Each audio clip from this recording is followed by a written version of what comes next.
camp. We have a lot of trainers that give a day sensitization to all the core members that you have in Cali. They are all brought together, and then they were able to talk about HIV prevention, they were able to talk about what to do in terms of treatment and all that. And after that, volunteers are invited among the core members, trained to go to communities, precisely to work with secondary school students.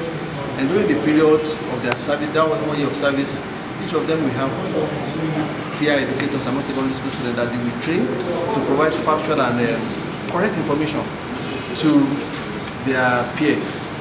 So, because if you look at young people, most of them get information more from their friends than from their parents.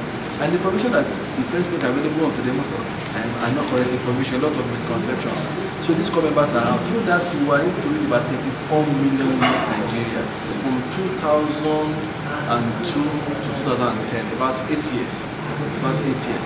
And on the family life and HIV education, we had the Federal Ministry of Education as our sub-recipient.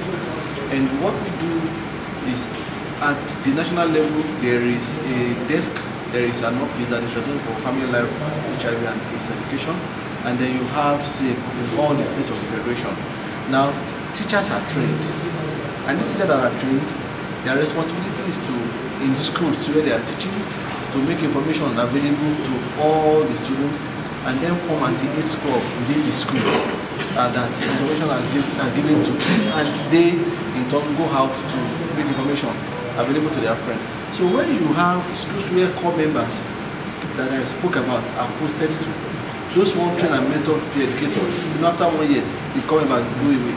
Teachers that have been trained on family life and HIV education, apart from making information available to all students in the school, they are able to continue with the peer educators that have been trained by the core members.